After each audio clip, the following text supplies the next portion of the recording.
నాగర్ కర్నూలు జిల్లా ఉప్పునూతల మండలం కొరటికల్ గ్రామ పంచాయతీ పరిధిలో ఉన్న Achampet market committee director Gopireddy Ramesh Reddy గారు మనతో పాటు ఉన్నారు. నమస్కారం సార్. నమస్తే. మీరు ఏఎంసీ డైరెక్టర్గా ఎంతకాలం నుంచి పనిచేస్తున్నారు? 1 year. ఈ 21st వస్తే 1 year. సార్, ఏఎంసీ డైరెక్టర్గా మీరు కొనసాగుతున్నారు సార్. మరి దాంట్లో పాలక మండలి అంటే రైతుల పక్షాన కాబట్టి వ్యవసాయ రంగానికి ఎలాంటి సూచనలు సలహాలతో పాటు వాళ్ళు అవేర్నెస్ తీసుకొస్తుందంటారు? ఇప్పుడు రైతులకు ఉదాహరణ మనది యూరియా ఉంది కదా, యూరియా ఎక్కువ వాడడం వల్ల మనకు భూమి ఎంత నష్టపోతుంది, భూమి అదే మన దాని ఒక ఏమంటారు నిస్సారం అయిపోతుంది కదా. దాని బదులు నానో యూరియా అని ఒకటి కనుక్కున్నారు కదా, దాన్ని స్ప్రే చేయడం వల్ల కూడా భూమి నష్టపోకుండా ఉంటుంది, మనకు కూడా పంట నష్టం అనేది ఎక్కువ జరుగుతుంది యూరియా చల్లడం వల్ల. ఇంతకుముందు ఏం చేసినట్టు 2 బస్తాలు 1 బస్తాలు 3 బస్తాలు 4 బస్తాలకు పోయారు. అటువంటివి చేయాలని చూస్తున్నాం. మార్కెట్కు తెచ్చిన ధాన్యాన్ని కూడా వాళ్ళను ఒకటి ఏది కుళ్ళు తేమ శాతం అన్నీ కరెక్ట్ తీసుకొని వచ్చి దానికి మద్దతు ధర అందేటట్టు మేము కూడా రైతుల కోసం మార్కెట్ యార్డ్ తరఫున బాగా కృషి చేస్తున్నాం. యూరియా కొరత బాగా ఇబ్బంది పడుతుంది రైతులను. 6 కాలాలు కష్టపడి పనిచేసిన రైతుకు పంట చేతికి వచ్చే దశలో అకాల వైపరీత్యాల వల్ల అట్లా ఇబ్బంది పడతారు. ఇప్పుడు యూరియా కొరతకు ప్రధాన కారణం ఏమేమి ఉంటుంది అంటారు? యూరియా కొరతకు ప్రధాన కారణం అంటే మనకు సెంట్రల్ గవర్నమెంట్ కూడా ఇది యూరియా స్టేట్ గవర్నమెంట్కి సంబంధించింది అయితే కాదు. సెంట్రల్ గవర్నమెంట్కి వెళ్ళి వచ్చే యూరియా అక్కడి నుంచి మనకు ఎంత దిగుబడి వస్తే అంతా ఇక్కడ మనం ఇవ్వగలుగుతున్నాం. కానీ వాళ్ళు మనకు సరైన సరఫరా ఇవ్వలేకపోతుంది సెంట్రల్ గవర్నమెంట్. దానితోనే ఇక్కడ యూరియా కొరత కొద్దిగా ఉన్నది వాస్తవమే. కానీ దాని ఏంటంటే కొద్ది మంది బ్లాక్ మార్కెట్ కూడా చేస్తున్నారు యూరియా. అది 100% మనం ఒప్పుకోవాల్సిందే. నేను ఒక రైతును, నేను కూడా వ్యవసాయం చేస్తున్నా, నేను కూడా యూరియా కోసం ఒకరోజు పోయిన వాస్తవమే, ఒకరోజు తిరిగిన వాస్తవం. కానీ దాని ప్రతిపక్షాలు కూడా ఏంటంటే ఎక్కువ హైప్ చేసి చూపిస్తున్నారు. ఎందుకంటే చెప్పులు పెట్టి బుక్కులు పెట్టి, అంతేగాని ఒరిజినల్ రైతు యూరియా కోసము కొట్లాడకుండా ఒకరోజు ఓపిక వాస్తవం కూడా చూపించింది మీడియానే సార్. అది చెప్పుల లైన్ ఉన్నాయి, చెప్పుల లైన్ ఉన్నాయి. మనుషులు కూడా పొద్దుగా మార్నింగ్ 3 గంటలకు 4 గంటలకు వచ్చి లైన్ లో ఉన్నారు. కొన్ని దిక్కులు అయితే ఉన్నది. ఉండకపోవచ్చు. ఇప్పుడు మా దగ్గర ఎప్పుడు మాకు ఇంత యూరియా కొరత అనేది ఈసారి కూడా పెద్దగా ఏం లేదు. మా మండలి వరకు అయితే మాకు సింగిల్ విండో కానీ మనోగ్రోమ్ ఓరల్ కానీ అవైలబుల్గా వస్తూనే ఉన్నది. కొద్దిగా బ్లాక్గా, ఎందుకంటే జనాలు కూడా ఎట్లా ఏంటంటే ఇది తీసుకుందాం బయట 100 రూపాయలకి ఎక్కువ అమ్ముకునే ఆ విధంగానే కొద్దిగా బ్లాక్ మా మండలి వరకు అయితే చెప్పేది నేను. సార్, రైతులు ప్రధానంగా వ్యవసాయంలో ఆధునిక వ్యవసాయం కుంటుపడిపోయింది. ఇప్పుడు అంతా గ్లోబలైజేషన్ వచ్చిన తర్వాత మొత్తం ఏమైంది, సాంకేతిక పరిజ్ఞానం పెరిగిన తర్వాత పెస్టిసైడ్ ఎక్కువ ఉపయోగిస్తారు. పెస్టిసైడ్ ఎక్కువ ఉపయోగించడం వల్ల విపరీతమైన జబ్బులు వస్తున్నాయి ఆహారం తీసుకున్న ప్రజలకు. ఆ పెస్టిసైడ్ తగ్గించడానికి, కృత్రిమ ఎరువులను పెంపొందించడానికి మీ ఏదైతే అచ్చంపేట వ్యవసాయ మార్కెట్ పాలక మండలి రైతులలో ఎలాంటి చైతన్యం తీసుకొస్తుంటే వాళ్ళకి ఎలాంటి అవేర్నెస్ ప్రోగ్రామ్స్ కండక్ట్ చేస్తుంది ఈ సొసైటీ? మేము వచ్చి కూడా 1 సంవత్సరం అయింది.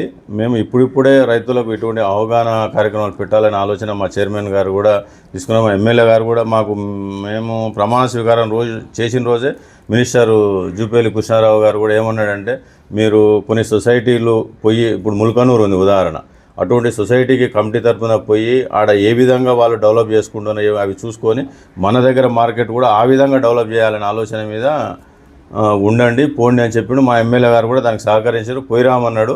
కానీ మాకు ఎందుకంటే నిన్న వర్షాలు దానివల్ల పోలేకపోయినా అది చూసి వచ్చి కూడా మేము కూడా అదే విధంగా మన ఏరియాలో అవేర్నెస్ తెచ్చి రైతులు ఏ విధంగా అయితే ఈ పెస్టిసైడ్ వాడకుండా, అది దాన్ని వాడడం వల్ల విపరీతమైన సైడ్ ఎఫెక్ట్స్, క్యాన్సర్లు వచ్చే అవకాశాలు కూడా ఎక్కువ. ఈ మధ్యన ఎక్కువ కలుపు మందు ఎక్కువ విపరీతంగా స్ప్రే చేస్తారు. నువ్వు ఎంత అవేర్నెస్ చెప్పినా ఏమైందంటే కూలీల రేట్లు పెరిగినాయి. యాక్చువల్గా ఇప్పుడు మా ఊరు విలేజెస్ ఇంతకుముందు 300 ఉండేది కూలీ, 3000 బియ్యం ఉండేది.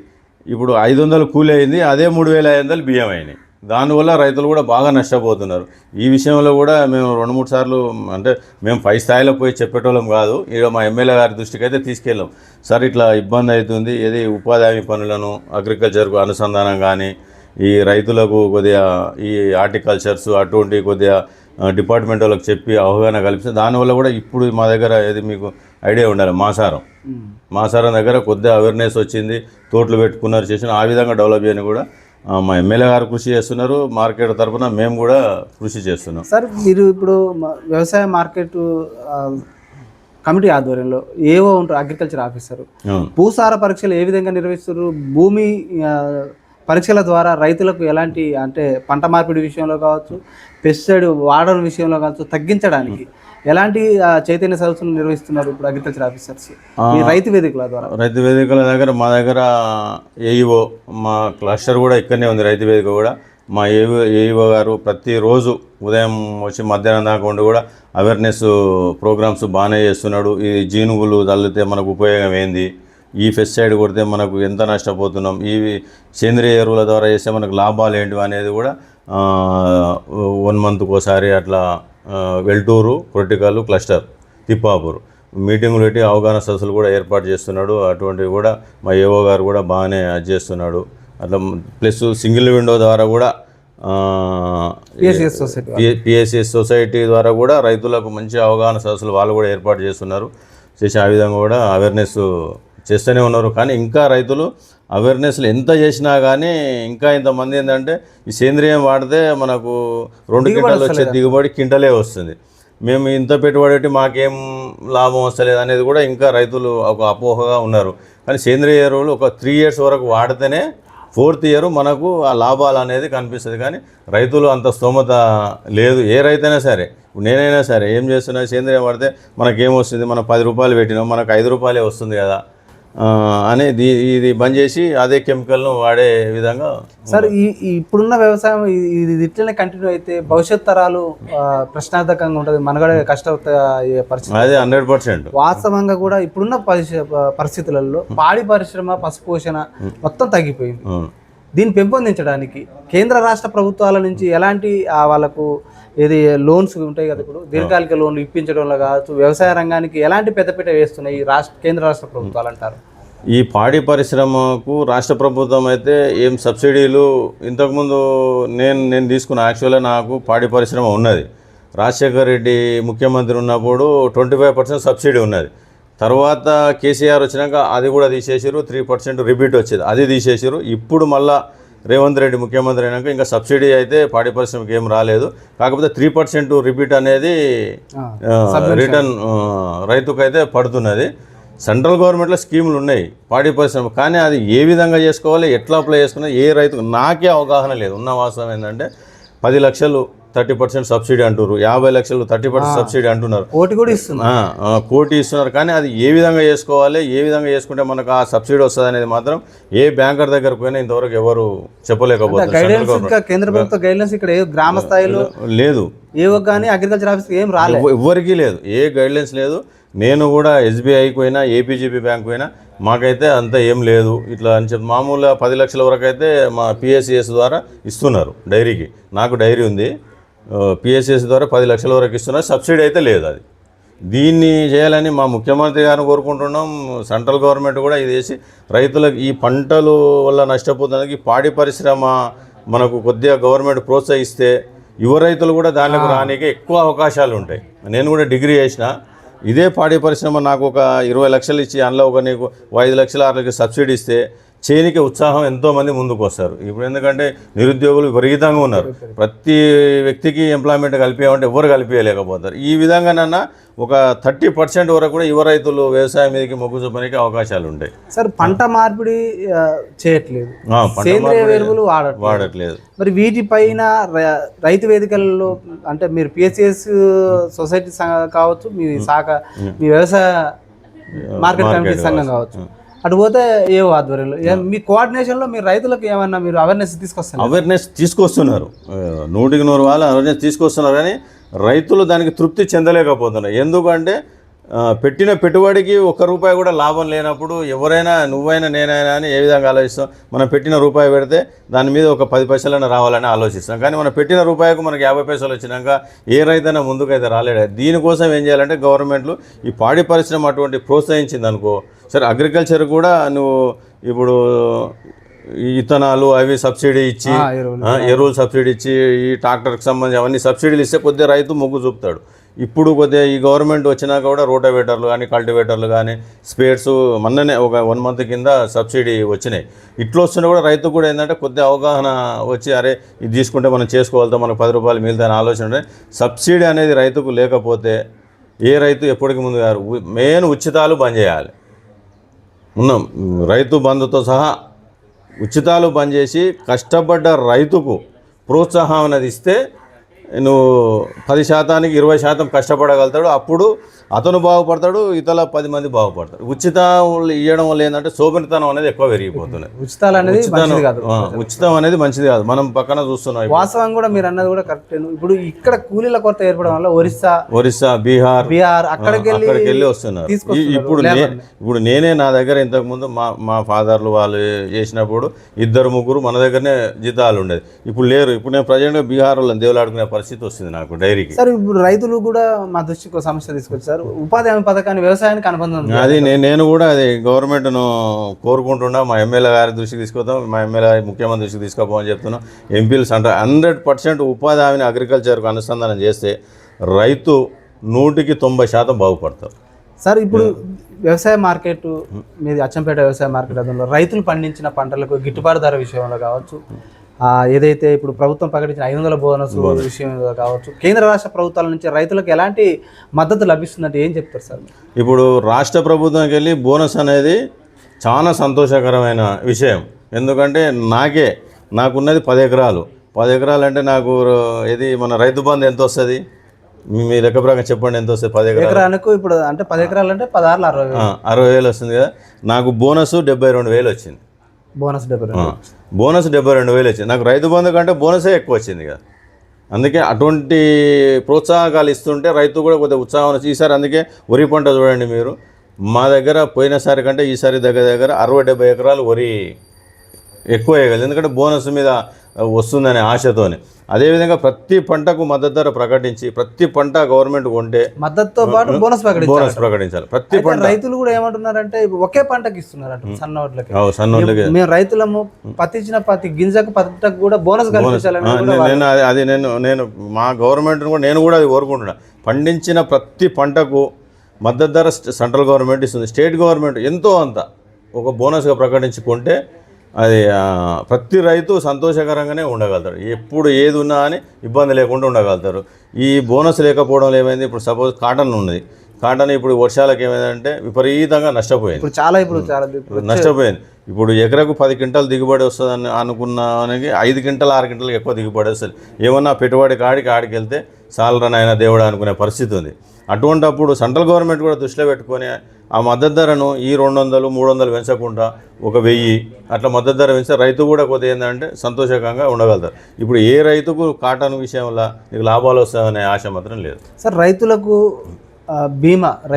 ఏదైతే బీమా సౌకర్యం కావచ్చు, పంటలకు ఇన్పుట్ సబ్సిడీ అంటే పంటలు అకాల వర్షాలు ప్రకృతి వైపరీత్యాలు సంభవించినప్పుడు పంటల నష్టపోతే వాళ్ళకి ఏమైనా ఇన్సూరెన్స్ సదుపాయాలు కేంద్రం కానీ రాష్ట్రం కానీ ఏ విధంగా కల్పిస్తుంది అంటారు? ఈ 10 ఏళ్ళకి వెళ్ళైతే ఏ ఇన్సూరెన్స్ లేదు. అంతకుముందు రాజశేఖర రెడ్డి గవర్నమెంట్ ఉన్నప్పుడు 100% ఇన్పుట్ సబ్సిడీ వచ్చింది. పంటకు మనము రైతు భాగంగా 2,000 అట్లా ఇన్సూరెన్స్ ఎకరకు కడితే అట్లా కూడా మా దగ్గర ఒక్కొక్కరు 3 లక్షలు 4 లక్షలు వచ్చిన పరిస్థితులు కూడా ఉండే మొక్కలకు. ఈ 10 ఏళ్ళకి వెళ్ళేది ఇప్పుడు మళ్ళీ కట్టమని చెప్పి వాళ్ళు డైరెక్ట్ మా పిఎస్సిఎస్లో లోన్ తీసుకున్న వాళ్ళకు వాళ్ళే ఇన్సూరెన్స్ చేస్తున్నారు. అట్లా కూడా మాకు ఒకసారి మా మండలి వరకు అయితే ఇన్సూరెన్స్ క్లెయిమ్ అయింది మాకు. అది కూడా గవర్నమెంట్ దృష్టి తీసుకొని రైతుతోని ఏదో నామమాత్రంగా ఒక 500-1000 కట్టించుకొని నష్టపోయిన రైతుకు ఒరిజినల్ నష్టపోయిన రైతుకు ఆ ఇన్సూరెన్స్ చేయడం కూడా చాలా ఉపయోగపడుతుంది రైతులకు. ఈ విషయంలో మేము కూడా గవర్నమెంట్ను ఎవరైనా సరే మా పార్టీ అయినా ఏ పార్టీ అయినా సరే ఈ విషయంలో రైతుకు 100% సపోర్ట్ చేయాలని కోరుకుంటున్నాం. సార్ కేంద్రం ఏదైతే ఎరువులు సబ్సిడీకి అందిస్తున్నారో సబ్సిడీ అందుతుందంటారా సార్? యూరియా కానీ యూరియా సబ్సిడీ అంటే అది ఎవరికి అందుతుంది ఎవరికి అందలేదు సార్. మనం పోతున్నాం షాప్ పోతున్నాం కొనుక్కొచ్చుకున్నాం చేస్తున్నాం కానీ ఆ సబ్సిడీ ఎవరికి అందుతుంది ఏందనేది అయితే వాళ్ళు ఇప్పుడు సెంట్రల్ ఏముంటుంది, యూరియాకు మేము 3,000 సబ్సిడీ ఇస్తున్నాం, రైతుకు 267 రూపాయలకు బస్తా ఇస్తున్నాం. ఆ సబ్సిడీ ఎవరికి అందుతుంది ఎక్కడ పోతుంది అనేది అయితే అది తెలియని విషయమే. ఇస్తుందని సెంట్రల్ గవర్నమెంట్ చెప్తుంది, కానీ ఎవరికి ఇస్తుంది అనేది అయితే దాని బదులు ఇచ్చేది ఇదే ఉపాధి హామీ ఉంది రైతుకి. సరే ఇప్పుడు నీకు 5 ఎకరాలు ఉంది, నీకు 5 ఎకరాలు అంటే నీకు సపోజ్ వాళ్ళకు 296 రూపాయలు 72 రూపాయలు ఉపాధి హామీలో ఇస్తున్నారు. ఇప్పుడు రైతు ఏం చేస్తున్నాడు, ఒక కూలికి 500 ఇస్తున్నాడు. రైతు సగం, ఉపాధి హామీ సగం భరించానంటే రైతు కూడా సంతోషకరంగా ఉంటాడుగా. ఒక 300 రైతు, ఒక 300 నువ్వు, అట్లా కూలికి 100 రూపాయలు పెరుగుతుంది, శ్రమించడానికి 100 రూపాయలు పెరుగుతుంది, రైతుకు 200 లాభం చెందుతుంది. ఆ విధంగా కూడా రైతు బాగుపడతాడు కదా. ఉపాధి హామీ ఏంటంటే నష్టమే ఎక్కువ అవుతుంది. ఉపాధి హామీ గవర్నమెంట్ కూడా విపరీతమైన నష్టం. ఎందుకు, సపోజు రోడ్ల మీద చెట్లు నాటుతున్నారు, ఆ చెట్టు ఒక్కటి కూడా బతుకుతలేదు, ఒక్క చెట్టు కూడా బతుకలేదు. పొలాలలో ఏది లెవలింగ్ అని అది ఏం చేస్తున్నారు, అది ఉదయం వస్తారు 12 దాకా పోతున్నారు. రైతుకు లాభం అయితే లేదు కదా, గవర్నమెంట్కు నష్టం, రైతుకు లాభం లేదు. దీనివల్ల ఉపాధి హామీని 100% రైతుకు అనుసంధానం చేస్తే 100% రైతు బాగుపడతాడు. గవర్నమెంట్ పెట్టిన పాలసీ కూడా అందరికీ లాభదాయకరంగా సద్వినియోగం అవుతుంది. సార్, ఇప్పుడు ఇది వ్యవసాయ మార్కెట్ కమిటీ పాలక మండళ్లకు ప్రభుత్వాల నుంచి ఎలాంటి గౌరవం ఉంది? ప్రోటోకాల్ మీకు ఏమైనా వర్తిస్తుందా సార్? ఏ ప్రభుత్వాలు ఉన్నా కూడా? ఇంకా ఏ ప్రభుత్వాలు ఉన్నా ప్రోటోకాల్ అంటే ఒక చైర్మన్కి ప్రోటోకాల్ ఉంటాయి. ఇంకా అందరు సరే, మాకైతే ఇప్పుడైతే ఆ గౌరవం ఉంది. మా ప్రభుత్వం వచ్చినాక ప్రోటోకాల్ ఏమైనా మీటింగ్లు అయినా అని, అఫీషియల్ మీటింగ్లు అయినా అని 100% ప్రోటోకాల్ ఉపయోగిస్తున్నారు, పిలుస్తున్నారు, చేస్తున్నారు. ఆ విధంగా అయితే ఏం అవమానకరంగా అయితే ఏం లేదు, ఉంది. ప్రోటోకాల్ అనేది 100% ఉంది. కొంతమంది రైతులకు 2 లక్షల రుణమాఫీ కొంతమంది కాలేదని మా దృష్టికి వచ్చింది సార్. అది కాలేదు. 2 లక్షల రుణమాఫీ నాకే కాలేదు, నాకు 2 లక్షలు ఉంది. టీఆర్ఎస్ ప్రభుత్వం ఉన్నప్పుడు కాలేదు, ఇప్పుడు కాలేదు. దాని గురించి పెద్ద బాధ అనేది ఏంటంటే 90% అయింది, ఒక 10% అయితే ఉన్నారు. మీరు ఏమన్నా ఈ సమస్యను మీ మార్కెట్ కమిటీ ఆధ్వర్యంలో ఎమ్మెల్యే గారి దృష్టికి కానీ ప్రభుత్వం దృష్టికి ఏమైనా ప్రతిపాదనలు కానీ చేశారా? చేసినాం. నేను పర్సనల్ కూడా మా ఎమ్మెల్యే గారితో, సార్ నాకే కాలేదు, నేను బయట ఏమైనా చెప్పుకోవాలంటే కూడా మాకు కూడా ఇబ్బందికరంగా ఉంది. కానీ నేను దాని గురించి బాధపడతలేను, కాలేదు. ఎందుకంటే అప్పుడు కాలేదు నాకు. టీఆర్ఎస్ 10 ఏళ్ళు ప్రభుత్వం ఉన్నప్పుడు రుణమాఫీ కాలేదు, ఇప్పుడు రుణమాఫీ కాలేదు. కానీ టీఆర్ఎస్ ప్రభుత్వానికంటే కాంగ్రెస్ ప్రభుత్వం వచ్చినాకనే ఎక్కువ పర్సంటేజ్ రుణమాఫీ అయింది. ఇప్పుడు మా విలేజ్లోనే 476 మందికి రుణమాఫీ అయింది. ఇది కాంగ్రెస్. అంతకుముందు 320 మందికి అయింది. ఈ ప్రభుత్వం వచ్చినాక 476 మందికి ఎక్కువ లబ్ధి పొందారు. గత 10 ఏళ్లలో బీఆర్ఎస్ పాలన ఎలాంటి అభివృద్ధి జరిగిందంటారు? ఇంకా బీఆర్ఎస్ పాలన అభివృద్ధి అంటే ఏముంది, ఒకటి రుణమాఫీ, గొర్రెలు అని చూపించుకుంటూ పోయిండు. విద్య వైద్యం మీద మాత్రం ఫోకస్ పెట్టలేదు. సరే, రేవంత్ రెడ్డి గారు వచ్చిన తర్వాత ఏమైంది, విద్య మీద మాత్రం బాగా ఫోకస్ పెట్టిండు. విద్య అనేది డెవలప్, మన మెయిన్ చదువుకుంటేనే ఏడుపోయినా అని బతకగలుగుతాం అనేది ఒక ధీమా అనేది ఉంటుంది. ఈ నుంచి అమెరికా పోయినా కానీ, ఈ నుంచి బెంగళూరు పోయినా, ఏడుపోయినా విద్య ఉంటేనే 10 మందిలో. ఇప్పుడు నువ్వైనా సరే చదువుకున్నావు కాబట్టి ఇంత దూరం హైదరాబాద్కి వెళ్ళి మా ఊరికి రాగలిగాం. అదే చదువుకోకపోతే ఇంత దూరం అయితే రాలేవు కదా, నువ్వు ఈ వృత్తి చేయలేవు కదా, విద్య అని. ఆ విద్య కోసం మాత్రం దూరదృష్టితోనే ఆలోచించి ఆయన ఒక ముందడుగు వేసాడు. విద్యను మాత్రం బాగా ఫోకస్ చేసాడు. ఉదాహరణ, మా ఊరు ఇంతకుముందు ఇంగ్లీష్ మీడియం లేదు, ఈసారి ఇంగ్లీష్ మీడియం అయింది. మా దగ్గర ఉన్న టీచర్స్ కూడా బాగా ఇంట్రెస్ట్ తీసుకొని అవేర్నెస్ ఊళ్ళో మంచిగా పెట్టి, ఏదైనా ప్రోగ్రామ్స్ అయినప్పుడు కూడా ఊళ్ళో పెద్ద మనుషులు పిలుచుకొని వాళ్ళతో ఏమైనా డొనేట్ చేయండి అట్లా అని చెప్పి డెవలప్ చేస్తారు. ఈసారి మా దగ్గర పోయినసారి 25 మంది ఉంటే ఈసారి 49 మంది పెరిగింది. స్ట్రెంత్ పెరిగింది. ఎందుకు పెరిగింది ఆ స్ట్రెంత్ అంటే, ఈడ ఇంగ్లీష్ మీడియం అయింది, అచ్చమేట ప్రైవేట్ స్కూల్కు పోతున్నారు, ఆడ ఇంటర్మీడియట్ వాళ్ళు చెప్తున్నారు, ఇక్కడ బీఈడీ వాళ్ళు చెప్తున్నారు. అది కొద్ది మందిని 2-3 ఊళ్ళో పెట్టి ఈ పిల్లలు ఏం చదువుతారు, ఈ పిల్లలు ఏం చదువుతారు అనేది కొద్దిగా ఒకసారి కావాలని చెప్పి హెడ్ మాస్టరు చేస్తే, ప్రైవేట్ స్కూల్లోకి పోయిన వాళ్ళు ఏమో చదవలేకపోతారు, ఈ పిల్లలు చదవగలుగుతారు. అట్లా వేసి 45 మంది 29 నుంచి 45 స్ట్రెంత్ పెరిగింది. అది దాని కారణం ఎవరు? సీఎం గారి లెక్క దూరదృష్టితోని విద్యను మాత్రం, ఎందుకంటే పేద విద్యార్థులు ఎంతోమంది ఉన్నారు, పోయి ₹1,00,000 పెట్టి చదివించాలంటే చదివించలేరు. అదే డెవలప్మెంట్ ఇక్కడ చేసిరు అనుకో బాగుపడతారు అనేది చెప్పి, దీనికి తేడా అయితే ఇది 100%. సార్, ఇప్పుడు కాంగ్రెస్ పార్టీ 6 గ్యారెంటీలు ప్రజాపాలన, 6 గ్యారెంటీలతో పాటు ప్రజాపాలన ఏ విధంగా ఉంది, ఎట్లా? ఇంకా 6 గ్యారెంటీలలో 5 గ్యారెంటీలు అయితే అమల్లోకి వచ్చినాయి. ఇందిరమ్మ ఇండ్లు అన్నారు, మా విలేజ్లో 23 ఇండ్లు. మాకు 10 ఏళ్ళ ప్రభుత్వం టీఆర్ఎస్ ఉన్నప్పుడు ఒక్క డబుల్ బెడ్రూమ్ అనేది లేదు మా దగ్గర.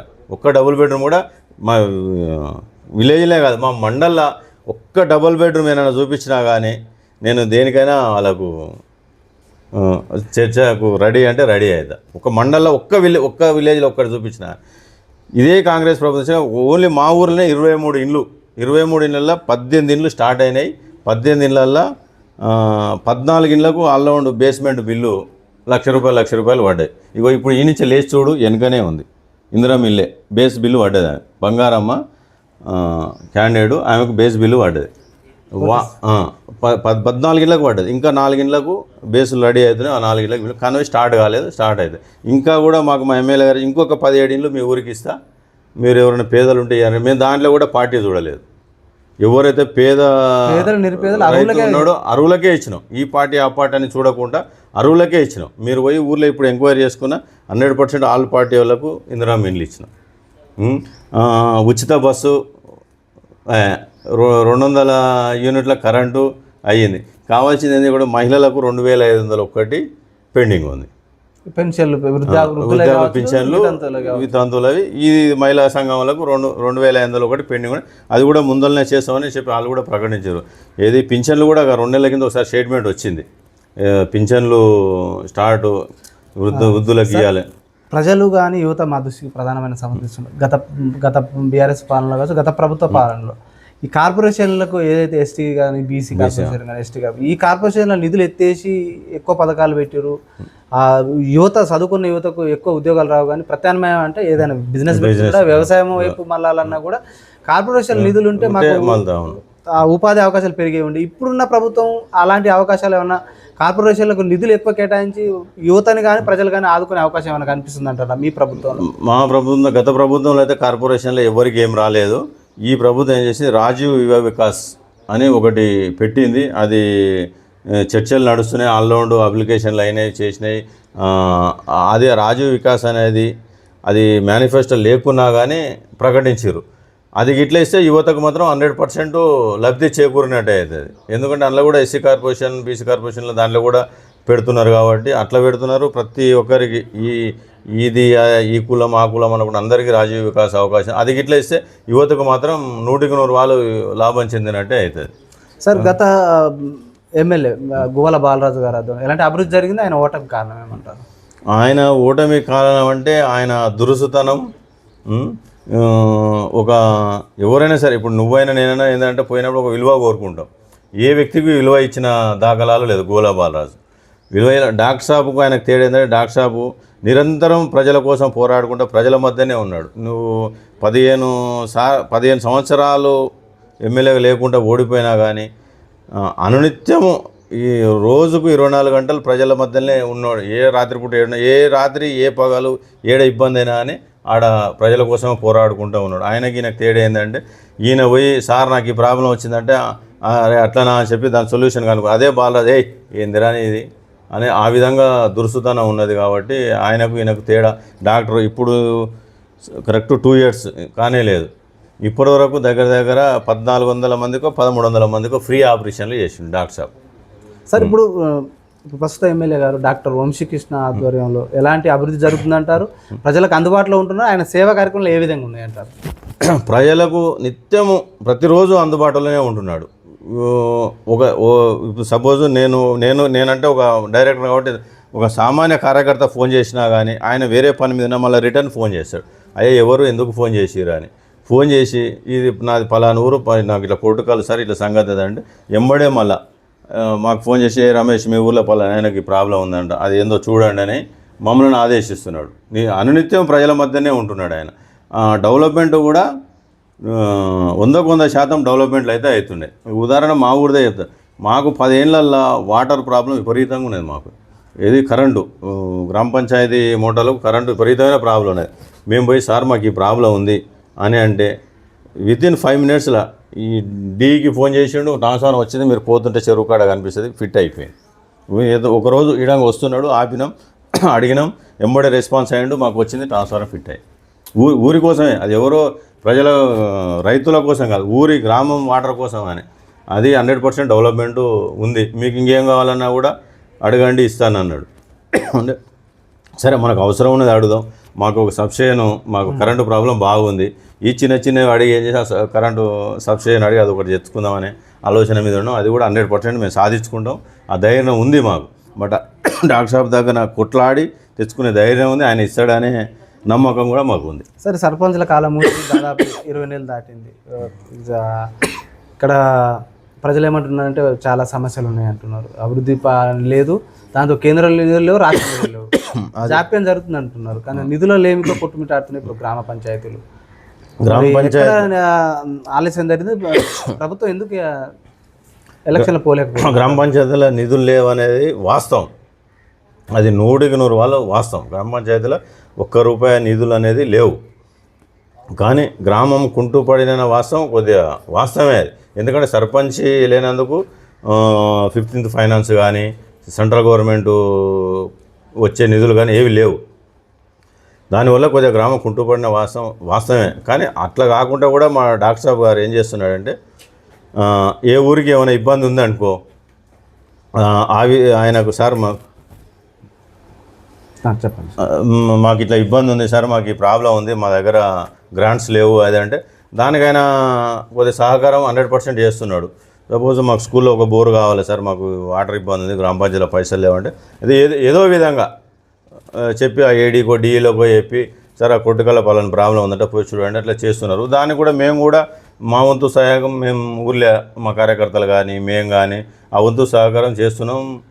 గ్రామ పంచాయతీలో ఇబ్బందులు అంటే ఉన్నాయి, లేవనే మనం కూడా ఉన్నదాంట్లో లేవని చెప్పడం అది కాదు, అది వాస్తవమే. నిధులైతే గ్రామ పంచాయతీలో 0. సార్ ఈ బాగా బెల్ట్ షాపుల వల్ల ఇబ్బంది పడుతున్నారు ప్రజలు. మా దగ్గర బెల్ట్ షాపులు అంటే పెద్ద అంత బెల్ట్ షాపులు ఏం లేవు, చాలా వరకు అది కూడా నియంత్రించాలంటున్నారు. దాంతోపాటు యువత కూడా డ్రగ్స్ కు గంజాయికి అలవాటు యువత శక్తి నిర్వీర్యం అయిపోతుంది.